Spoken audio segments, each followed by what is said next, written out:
hit the link at the bottom of the screen to check out the exclusive show available on odds.com. It's only available on odds.com. Just hit the link to check it all out.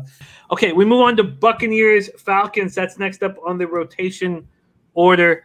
And, man, I need to speed this shit up, man. Okay, sorry. We're only through a few games. We're an hour, 3 minutes in. It's because I enjoy this so much. Buccaneers opened up at -4. They're now -6. This total opens up at 51.5. It's now 50.5. And we go to Mercedes-Benz Stadium in Atlanta, Georgia. Buccaneers 8-5, 4-2 on the road. Falcons 4-9, 2-5 at home. Buccaneers coming off 26-14 win at home over the Vikings. Brady was 15-23 for 196 yards, 2 touchdowns, 0 interceptions. This was a $400 loss for me. 200 on the Vikings plus 6.5 and 200 on the over 51.5.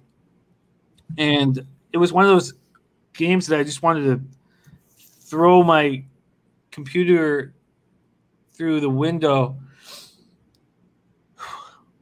Mike Evans led receivers with 3 catches for 56 yards. Ronald Jones ran 18 times for 80 yards.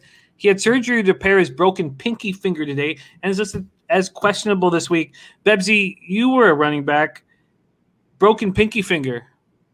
Can he actually play this week after surgery on his pinky? I mean, if there was a finger that you could play without, it would be the pinky. I mean, anything with your hands, anything that damages that grip that you have or makes it feel uncomfortable, it's dangerous. It's dangerous to play with that. You take swats on the hand all the time. My thumbs to this day are fucked up from people grabbing them and trying to rip them off the ball. Like, I dislocate my thumbs so easily now just because of how much they've been grabbed at and yanked. So that's a concern for sure. Just your grip on the ball, if it's not what it always is, it's going to be difficult. So, I mean, they'd be smart not to play him. So, I don't know, maybe a Fournette prop is a look, because Fournette's been so bad. He's been horrendous, but I'm telling you, anything with your hands as a running back is difficult because, I mean, that's what secures the ball. Their defense sacked Cousins 6 times. Cornerback Jamel Dean was inactive. He's listed as questionable this week. There's a few teams here that are so healthy, and the Bucs are one of them. We go on to the Falcons. Matt Ryan, 21-32, 224 yards, 1 touchdown, 3 interceptions, 11th career game throwing at least 3 picks for the Falcons in that 2017 loss at the Chargers. They couldn't move the ball on the ground. As a team, they rushed for just 70 yards on 20 carries. Ito Smith ran 11 times for 42 yards. Todd Gurley had another poor game, 6 rushes for 19 yards. In his last 7 games, Gurley's averaging 2.7 yards per carry. With Julio Jones out of the lineup, Calvin Ridley caught 8 passes for 124 yards and 1 touchdown. Russell Gage stepped up. He was such a simple prop look that I wish I had jumped on. 5 catches for 82 yards. Julio's listed as questionable to go this week. Defensive tackle Marlon Davidson suffered a knee injury early in the 3rd quarter, did not return. Raheem the Dream says that Davidson met with doctors and he's going to be fine, but he's listed as questionable. Safety Ricardo Allen, offensive tackle Caleb McGarry, guard James Carpenter, all listed as questionable. Bebsie, Buccaneers, Falcons, this is a tricky spot. Seeing the massive money on the Buccaneers early is, I mean, now they're at -6 on the road, total of 50.5. Take it away. What's your feel on this spot? I mean, I agree with you. Seeing all the money on Tampa is off-putting, and I do believe if I had a free play, I would take Atlanta here. I don't know if there's 2 teams I hate betting on. Lifetime more than the Falcons, and this season more than the Bucs. I found both teams extremely difficult to bet on. And I just don't know what to expect from them week in and week out. The Bucs rely heavily on whether or not Brady has a good game or not. And let's face it, even, you know, I shit on Brady a lot. Most of it is tongue in cheek, but the reality is he has not been good this year. He has not been consistent. Sometimes he looks great. Sometimes he looks horrendous. So betting on a guy who's been as streaky as Tom has this year is extremely frustrating. And betting on the Falcons for the last 3 years has been an absolute nightmare. So I can't play it. The only look I would maybe have is the over in this. Even that's a little bit high, given how like Atlanta's defense has actually played reasonable as of late. But I don't know. Again, if I see a prop bet that jumps out at me on the weekend, I might look at this. But otherwise, I'm staying the hell away from this game. The more we talk about it, the more I want the Falcons. But I don't want to make the mistake I made last week, and that was taking the Vikings plus 6.5 on the Tuesday show, and they became 7, and then 7.5. They crossed the threshold over a touchdown, and I was extremely angry. I want the Falcons here. Do you think money keeps coming in on the Buccaneers, or do you think that what Christian Larsen's saying with these special teams issues that will start hitting the press? And people will be like, "Oh, the Falcons have value here." I can agree with that. I understand Christian Larsen, but I also agree with Dutch Boy Fresh here, and then it does really feel like Matt Ryan is checked out.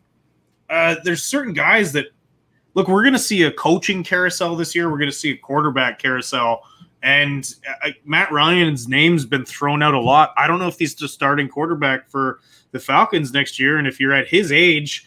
You're looking at one more run with another team, probably. I can see he seems checked out. This is a hard stay away for me. I understand why you would want to have a look at it, but yeah, Alvin Smith. How do you bet Atlanta without Julio against another good team? Well, we can't be sure that he's not going to be in the lineup. I mean, he's not announced out, but Bebsie, we've seen this Buccaneer squad on the road travel to spots where everybody's on them, and they've looked awful. I mean, what about when they went to East Rutherford, New Jersey, and faced the Giants on Monday night?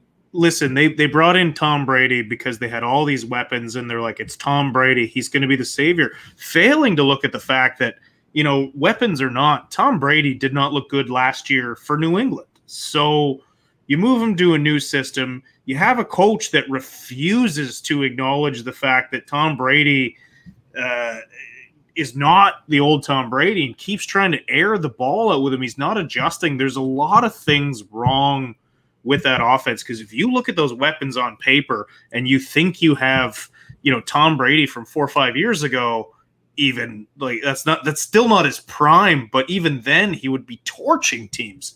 But it comes down to whether or not Tom's arm is feeling well that day or not. He still reads a defense like almost no other in the league, and he's still great at timing routes, and he still gets through his progressions better than everybody, but his arm is failing him now. So how do you back it when you don't know what Tom's going to show up?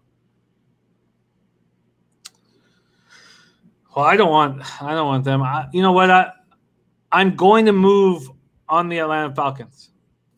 I just don't know when.